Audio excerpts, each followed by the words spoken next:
O Christ. I'm going to preach on the idea of both the Old Testament, the rock from which we were hewn, and the quarry from which we were dug, as being this experience of coming together, this community of faith, and then connect that with the thing about Peter and the rock being built upon the rock, probably some things about that. A couple of words about our time in exile. It's been a full year.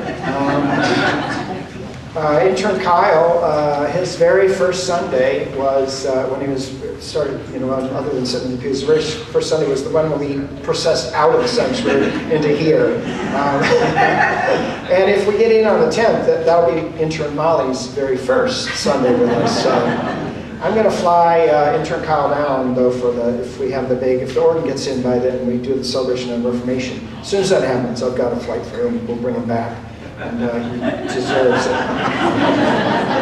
All right, we'll take a moment for silent prayer that God might speak to us.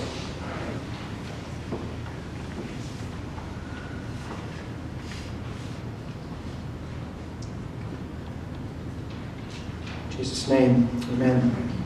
Some of you may recognize the name of Katie Kowarski, one of our longtime members here at Calvary. She was instrumental in getting us down to El Cenizo. She had done all kinds of work for Texas A&M and the Colonia Project.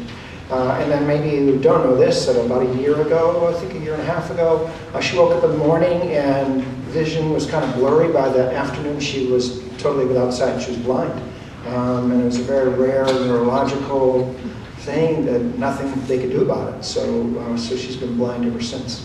I take communion to her, and she's always in such a great mood. But this time I came in, it was the day after the eclipse. I go, "Hey, Katie, how you doing?" She goes, "You never guess what happened. I woke up this morning and I could see. And then I went outside and looked at the eclipse without glasses, and I'm blind again."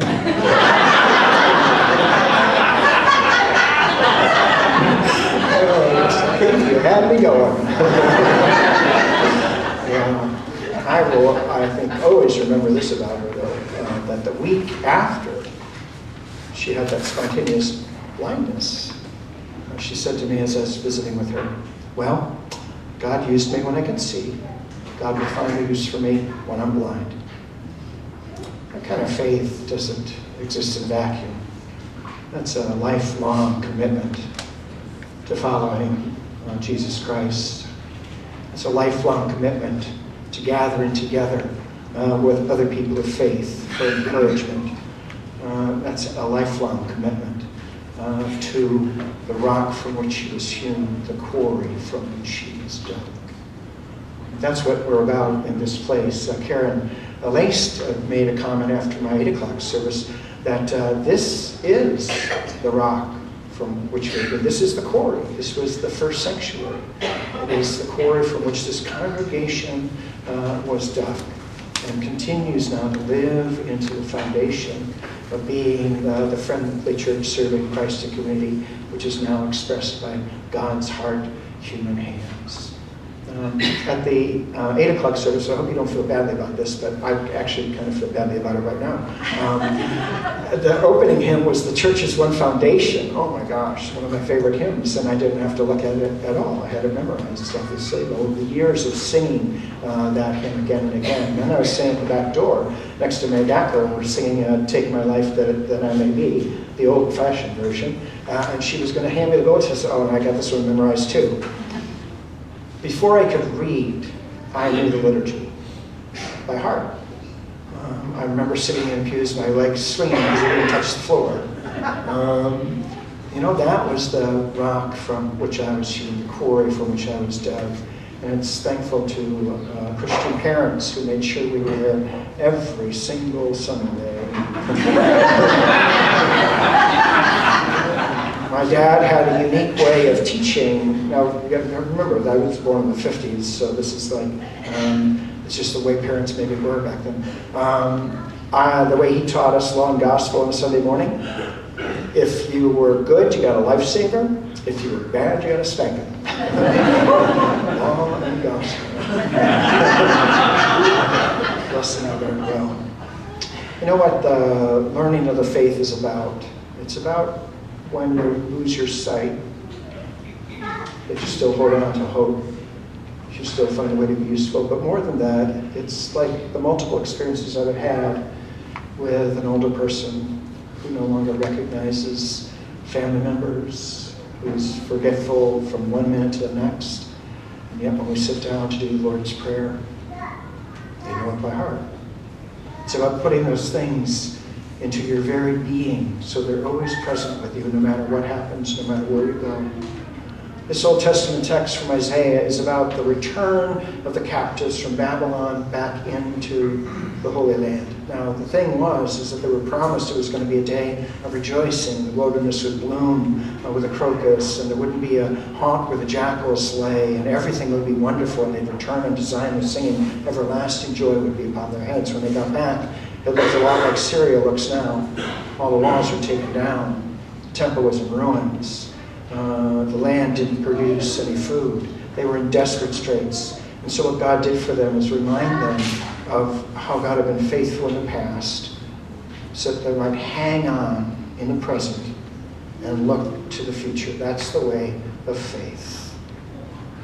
That is the way of faith. We endure whatever slight and momentary trials we experience in the present because we are confident that God will act in the future in the same way that God acted in the past. I think that's what we're about in this place of training up people in righteousness, giving young people opportunities to serve in significant ways so that whether they decide after they leave us to be regular churchgoers or not, whatever was put into them remains.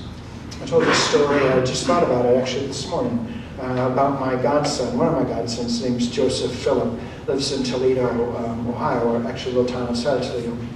I was there 10 years ago. I was interviewing interns at Columbus, Ohio, and I drove up. I always drove up to see my good friends Joe and Russell, Tom, and Josephine. Anyway, they have two sons, Colin Phillip and Joseph Phillip, both my godchildren. I lost the coin toss twice in a row. That's how they got middle names. So Joseph is a rock singer. Well, he's more of a screamer, I guess is what you'd call it. So he's got hair down to the middle of his back. He's tatted up. He's got piercings, and he loves this like heavy metal kind of stuff, and he plays the bass. But he's just a really cool young man. So we're playing cards late Saturday night, and I said, "Hey, Joseph, would you go to church with me on Sunday? I'm going to get up for that 10:30 service." And he looks at me and he goes, "Oh, okay, Uncle Phil, but only because you're asking me." So we went to church. And as we came out of church, I said, "Joseph, would you go back to that church?" And he said, "Oh, Uncle Phil, don't ask me that." And I go, "Well, I'll tell you what, I don't think I would go back." And no one said hello to us. Even though it's not all about the musicians, it was difficult to sing the hymns. Message kind of wandered in the same way this one's wandering a little bit. It just lacked something, I think, that would draw us back in. Not that it's got to be about show and glitz or big screens. It's not about that. It's the character of the community. No matter where we worship, the character of the community. The week before, I went to visit with my friends in Oak Harbor, Ohio, and went to church with Joseph. It was a Sunday that little Molly Gallagher, she was just tiny at that time, and the offering plate went back past her and was already all the way in the back of the sanctuary. She got up out of her pew with $1 in her hand. She ran all the way to the back. She put it, and you could hear her say out loud, "Here, God needs this." My comment then was, I don't want to lose her when she's 24, 25, 26. I don't want to lose her. And here's the thing, I don't think we will. Whether that becomes a part of their every Sunday routine, they will live a life of faith because they were taught it here. And that will be important for them when things become difficult. I was in a gathering last night. Didn't stay too late because I knew I was going to be up this morning. I got a call. I was supposed to spend a week at range camp a week ago when I brought the bells down. And on my way down, I got a message saying that a server that I've known for a decade or more and a representative for Lakewood Brewing Company was put into hospice with cervical cancer and probably wouldn't last. And so I turned right around and got up as quick as I could, but she was not responsive by the time I got back. So they had the celebration of her life yesterday at Danny's Celtic Pub over Bedford. And it was a gathering of like-minded people. They're very friendly, very giving, very kind, all, remembering Erica. But what was missing, frankly, was Christ. And the foundation that gives us, so that when we lose a 30-year-old to a horrible disease like that, we have something more to hold on to than just each other, as important as that is. That line from the Church's One Foundation, yet she on earth has union with God, the three in one, and mystic sweet communion. Right, Francis? Those whose rest is one. Yep. That somehow is what it's all about. We live our life by faith, putting into our very being the hymns, the lessons, the scriptures, all those things that God gives us, so that when our time comes, and it will, songs of faith will be on our lips. Prayers of the faithful will be in our hearts. And confidence that with these eyes we'll see that vision glorious that even now the saints see. So,